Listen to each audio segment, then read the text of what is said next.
ഇത് കാടല്ലേ കേട്ടാ. ഇത് നമ്മേ പേപ്പർ ഇടാൻ പോയപ്പോഴേ ഇതാണ് കഞ്ഞുണ്ണി. ദശപുഷ്പം വെക്കണ്ടേ, കർക്കിടക മാസമല്ലേ. ഇതാണ് പറഞ്ഞ കേട്ടോ. വെച്ചിട്ടത് കണ്ടിട്ടുണ്ട് ഇതിന് മുന്നേ അമ്മ വെക്കുമ്പോ കണ്ടില്ലേ കഴിഞ്ഞ വർഷമൊക്കെ. അപ്പൊ അങ്ങോട്ട് വാ, അടുത്തേക്ക് വാ, ക്യാമറ കാണിച്ചു തരാം. ഇതാണ് മുയൽ ചെവി.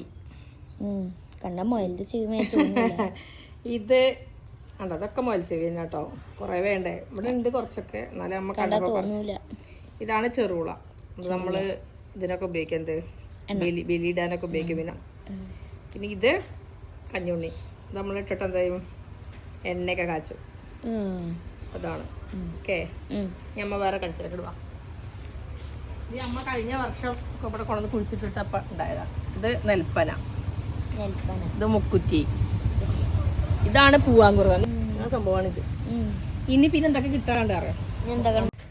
എന്തൊക്കെ കിട്ടാണ്ട് അറിയോ? ഉഴിഞ്ഞ് കിട്ടണം, പിന്നെ ചിരിതാളി കിട്ടണം, കൃഷ്ണാനന്ദി കിട്ടണം, പിന്നെ കറുകൊക്കെ പിന്നെ ഇവിടെ ഇഷ്ടംമാരി ഉണ്ടാവും.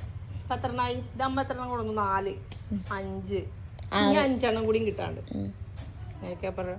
കറുക കിട്ടണം, ചിരിതാളി, കൃഷ്ണാനന്ദി, ഉഴിഞ്ഞ, പിന്നെ എന്തോരെണ്ണം കൂടി ഉണ്ട്. അതെന്താ മിസ്സായെന്ന് ഓർത്തെടുക്കാം. ഇനി 3 ഐറ്റം കൂടിയും കിട്ടാണ്ട്. അവിടെ പോയി തരണം. തിരുവാലി മേലൊരു പറമ്പുണ്ട്, അമ്മയ്ക്കറിയാം, കൃഷ്ണാനന്ദിയിലെ സ്ഥലം. പിന്നെ ഉഴിഞ്ഞിട്ടുന്ന സ്ഥലം അറിയാം, പാടത്തുണ്ട്. അപ്പോൾ അവിടെയൊക്കെ പോയിട്ട് ഉഴിഞ്ഞ് പറിക്കണം, കൃഷ്ണാനന്ദി എടുക്കണം, പിന്നെ ചിരിതാളി. ഇത്രയും സാധനം കൂടി കിട്ടിയ ദശപുഷ്പം റെഡി.